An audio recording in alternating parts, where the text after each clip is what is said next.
अब तक आपने देखा साधु के श्राप से देखते ही देखते पवन एक पत्थर का आकार ले लेता है।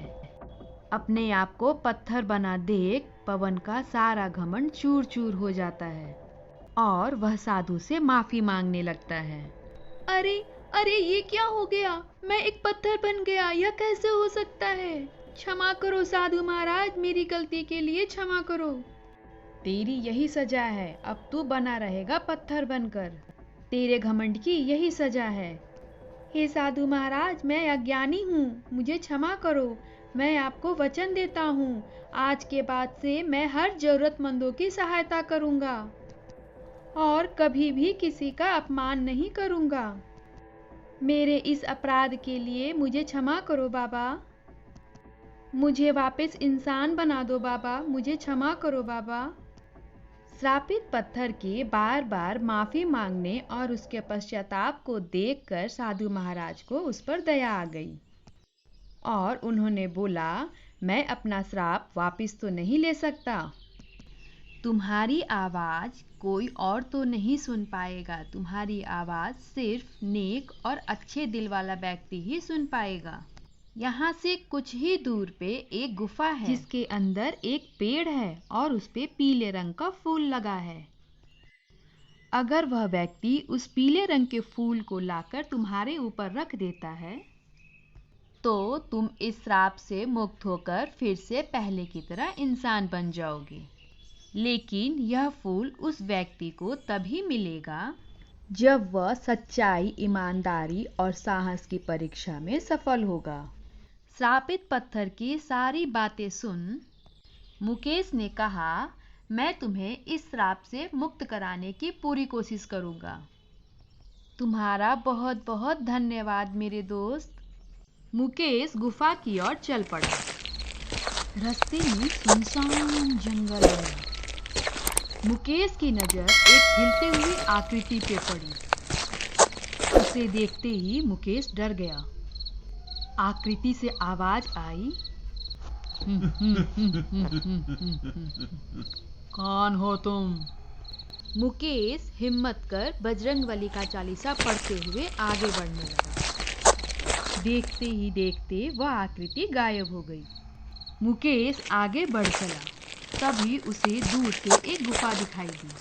अभी वह गुफा के नजदीक पहुंचा ही था कि उसके सामने एक बड़ा सा सांप आ गिरा। सांप को रास्ते में देख मुकेश घबरा गया, लेकिन मुकेश ने अपने आप को संभाला और साहस से आगे की ओर बढ़ने लगा। जैसे ही मुकेश सांप के नजदीक पहुंचा, सांप गायब हो गया। गुफा के पास पहुंचते ही वह उसके अंदर गया। सामने तेज आग जल रही थी और उस आग के पीछे वह पीले रंग वाला पौधा था। सामने तेज जलते आग को देख मुकेश असमंजस में पड़ गया और वह सोचने लगा, अब मैं उस पौधे तक कैसे पहुंचूं?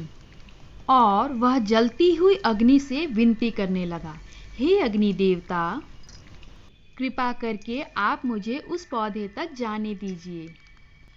मुझे उस फूल को लेना बहुत जरूरी है।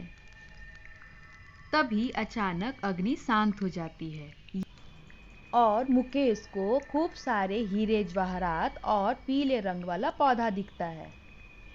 गुफा से एक आवाज आती है, कौन हो तुम और यहाँ क्यों आए हो? मेरा नाम मुकेश है। मैं श्रापित पत्थर को उसके श्राप से मुक्ति दिलाने के लिए पौधे से पीले रंग का फूल लेने आया हूँ। अच्छा, ऐसी बात है। देखो मुकेश, तुम्हारे सामने दो अवसर है। तुम या तो फूल ले जा सकते हो या ये सारे खजाने ले जा सकते हो। यह सुनते ही मुकेश ने कहा, नहीं नहीं, मुझे कोई खजाना नहीं चाहिए, मुझे बस उस पौधे से पीले रंग का फूल चाहिए। तभी सामने से आवाज आई, तुम ईमानदारी के परीक्षा में सफल हुए।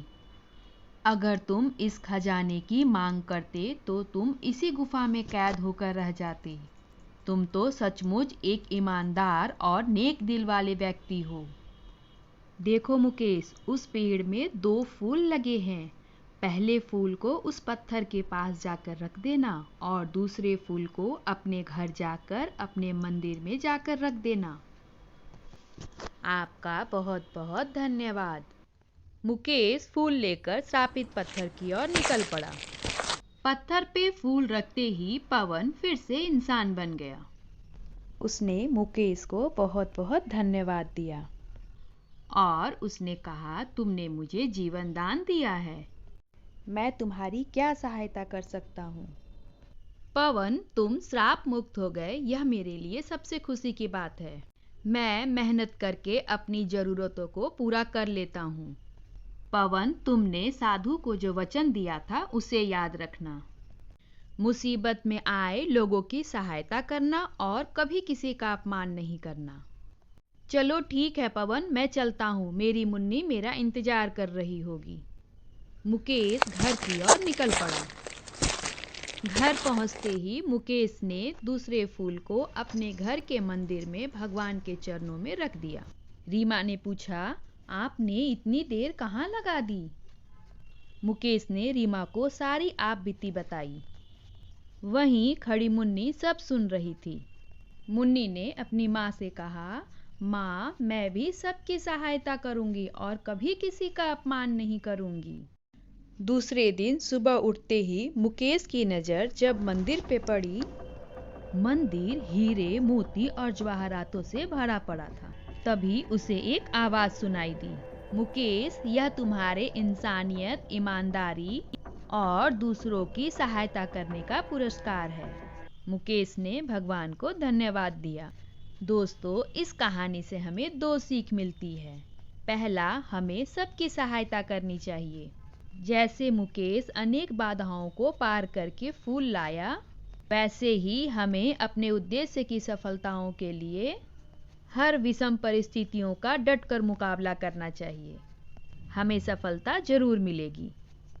Please like, share and subscribe. मिलते हैं नेक्स्ट स्टोरी में।